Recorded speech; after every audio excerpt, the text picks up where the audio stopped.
All right. Welcome back to Eyes Open Media. My computer is making some noise. I guess it's cleaning out of the system or whatever. So just bear with that if you can hear it. Maybe you can't hear it. Maybe it edits itself out when I edit this video. But anyways, we did talk about Donald Trump earlier today in the report, and I did post this late last night about President Trump replace the dollar with gold as the global currency to make America great again. Okay, so it's got a lot of buzz, as you can see here. It's got almost 100,000 views on Forbes. So it's got a lot of buzz. I'm not sure where he was talking at. He was talking at the CPAC conference. Okay, and let me see here. It says inside Donald Trump's otherwise standard Trump stomp speech at the CPAC was nestled with what might be the most intriguing observation. The global cooperation dealing with other countries, getting along with other countries is good. It's very important, but there is no such thing as a global anthem, a global currency, or a global flag. This is the United States of America that I'm representing. There is a keen insight in there that could just maybe transfer our lives, America and the world. No global currency was this, with the poetic observation that there is no such thing as a global anthem or a global flag, just a trophy or whatever. It says, or could it contain a political portent with potential high impact on world financial markets? Let's drill down. Okay, well, first of all, um, he says that I'm not sure who's talking here. I think this is Donald Trump here, and this is the person writing this. Um, First of all, there is a global currency, right? The global currency is the U.S. dollar, right? And the petrodollar. That is the global currency. And now, of course, it's where the elites want to make it the SDRs. Of course, the new world, well, not the elites, but the new world order elites, because a lot of elites don't want the SDRs. They want to have their representative of their own currency, but the New World Order elites want to have the SDRs as the New World Order currency. And Donald Trump wants gold to bring back the gold standard, which I believe we're going to do under Donald Trump. I believe that we are going to bring back the gold standard. We've heard from other ex-Fed chairmen that they need to bring back the gold standard. That Nixon took out. So we'll see what happens. We'll see if we actually go that route, and I believe we will. That's why Donald Trump has the White House in gold. His Trump towers, inside his towers, outside the towers are gold. I just put up the video of Kenneth Story with the prophecy of the of California, the gold rush in California that's coming, where gold is just going to literally come off the ground because of the flooding of the waters are going to reveal all the gold in certain areas in California. We saw that. So the gold standard is coming back to America, and we've been talking about this for 3 years, I believe, about 3 years now, of this gold, the gold asset-backed currencies and things of that nature, and what was coming in the future, and how this was going to be a big part of the Eastern world coming into power as well, and how the emerging markets would have to would have to basically return their currencies to reality of their country and their economy with the assets that they have. So a lot of current currencies would devalue, have big time, and then and only a few would actually revalue. Okay, so but it's not going to happen all at the same time. That's the global currency reset that the gurus were saying. We don't call it that. We call it the global reset. And if you are going to call it the global currency reset, we're not speaking of what the gurus were saying. How the gurus were explaining it of everything happening in one time. Now remember, that's not the gurus' fault. The gurus heard it from CNBC. Okay, because on the CNBC they had a video saying that the guys were talking and they were saying, look, one Saturday, in the future, we could wake up and all the currencies could be all revalued to ups and down to the value of gold and assets. So it's not really the guru's fault that they ran with that, but but it is, that's not going to happen, right? We don't believe that we're gonna wake up to all the currencies around the world at a different prices for assets. Well, I think they're going to happen. I think what's happening right now, as we've been seeing for the last 2 years, is that people are unpegging from the dollar, people are unpegging from the euro, people are unpegging from all types of different currencies, and they're doing their own thing. Okay, and if they bring back the gold standard like Donald Trump wants, then these currencies are going to be valuated with the gold and with their assets, and make it an even level playing field. um okay, so this writer says there is a global currency. It's the U.S. dollar. Okay, and it's not really the U.S. dollar, but the U.S. petrodollar, right? Because the U.S. petrodollar is what's used around the world for the oil and stuff like that, right? The U.S. dollar is used, but the U.S. petrodollar is the reason why the U.S. dollar is what it is. Um, so we need to understand that, and then all this other stuff is just part of the article. A lot of you guys already read this on 365 Facebook page. Let me see here. I got other things to talk about too. We're gonna get into Maliki in a second, but yeah. So there it is. This was at the Conservative Political Actions Conference. Now, for me personally, I'm not a conservative. I'm not a liberal. I'm definitely not a liberal. I used to be. It's crazy.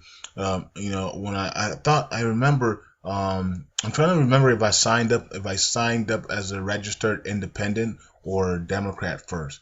I think I can't remember if I was a Democrat or independent first. I can't remember, but I think I was a Democrat first, and I definitely wanted to see a quote unquote black president in, which we know he's not really black. I mean, he's mixed with white and African. But anyways, I wanted to see Obama in there to see what he could do, and I even made it clear that if I'm giving him 4 years, and if he doesn't do anything, he's dead to me. And that's exactly what happened, right? I turned on Obama. I turned on Obama as quick as possible because I knew that something wasn't right. Something wasn't right. The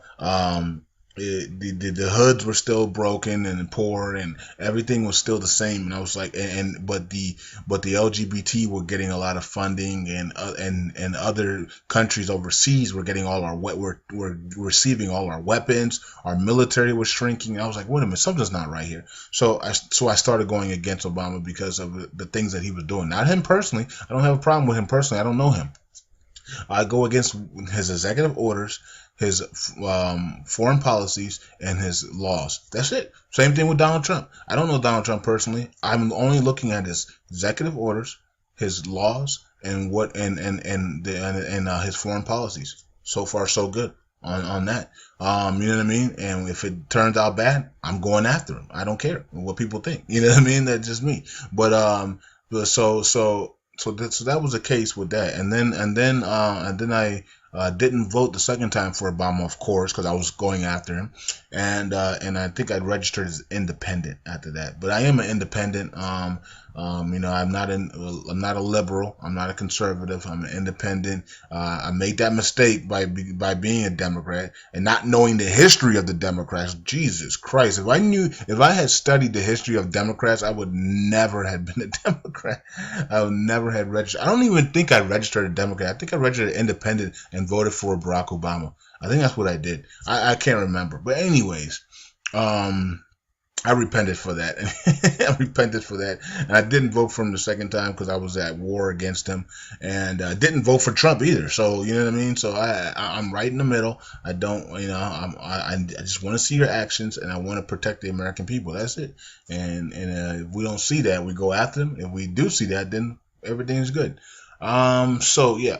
So I'm glad that that we're seeing all this stuff against Trump for one reason, because that means that he's protecting the American people from the New World Order. If everybody was agreeing with Trump, then we would be in big trouble, because here comes the New World Order, right? But he's going against the New World Order, so everybody's very, very angry with him. That's on the side of Satan. So there's people that are on the side of the devil and Satan and all these witches and stuff are praying against him and mad about him, because they want a New World Order, and they won't come out and say they want a New World Order, but that's exactly what they want. But Donald Trump's against that, so so far so good. If anything changes, you guys will definitely know from me. So let's go to the guy that actually did change when the troops left, when Obama pulled the troops. This guy became a maniac, and he still won today. So Maliki threatens to destabilize Iraq if elections are postponed. This guy has no power to even talk like this. For some reason, he has power. He thinks he has power as a vice president who's only there for ceremonial things. This man has brought Russian hackers into his country so he can hack the elections and try to win the prime minister position back. And very interesting, very, very interesting. And he's making threats about postponing and all types of stupid stuff here. So, I mean, this is a joke. I mean, March, we're getting back Mosul in March. And somebody, I think it was Eric, but somebody told me that Maliki's amnesty is up in March. What a perfect timing, huh? And if that's true, Abadi said, let me wait till March. Let's get it done in March. So as soon as we get it done in March and Maliki's amnesty is up, we're gonna take him out. So we'll see. March is gonna be interesting. This is why I did say, hey, March 31st. I'm done with reporting. I'm done with daily reportings, and I'm done with the morning updates, because a lot of you guys, told me Maliki's amnesty is up in March, and a whole bunch of other things that I knew about that gave me that date of confidence to be like, yo, March 31st, they don't get this thing done, I'm done. Okay, on the daily reporting. So everything's looking good. It's looking good, looking like they're going to give us a rate soon, because they did the international bonds, and somebody bought them. It could be the private banks, it could have been the U.S. banks, it could have been U.S. Treasury. I know there was an article that stated that the private banks or public banks of Iraq were going to be buying the bonds. I don't know if that's true or not, if they actually did that or not. Somebody bought the bonds. So that, so that's international. So you can't be on a program rate doing stuff like this. You need to show us, they're not on the program rate anymore because they haven't updated their site. So, but they have to show us the new rate, and they're trying to wait for Mosul to end. I don't know if they should. I think they should do it now. So you can shock the world. And also, the Lord did tell us that it was going to happen while they were fighting. So, this will be a good time to do it. You know what I mean? And I think they could probably do it when they get 50% of Western Mosul. I like Tuesdays into Wednesdays. As I told you guys, Tuesday nights into Wednesdays is the time frames that I like to see big news. I've been saying that for years now. But anyways, while they're finishing up Western Mosul, Allah can just, give us the new rate, man. Make it happen, Allah, And also, Eric posted this first, so I'm going to give him credit for it. And he did talk about the Nineveh Media Center and Command Center map, and I did tell him that I've been saying that for 2 months. I've been saying that this is the Nineveh Command Center map, and this map is what Abadi and the Iraqi forces go by. This is the Iraqi forces map for Nineveh Command Center. I've been saying that for 2 months, and I don't know what's going on, because people were bringing the other maps, and I'm like, the other maps are fine, but this is the map Abadi's going by, and that's all I care about, right? I'm gonna study the other maps, and which I do. So it's all good. But this is the map that Abadi's going by, and so this is the map we should all go by. And I told you guys, in the end, everybody's gonna go by this map, and that's what's going on now. Okay, so as you guys can see here, we're clashing here, and we're clashing here, and we're clashing right at the right coast connector. So map should look a lot different in the next 3 days. We might take this right here and come up here and we'll be around 50% completed of Western Mosul. All right, so that's it for me. Eyes open. Talk to you guys later. Bye.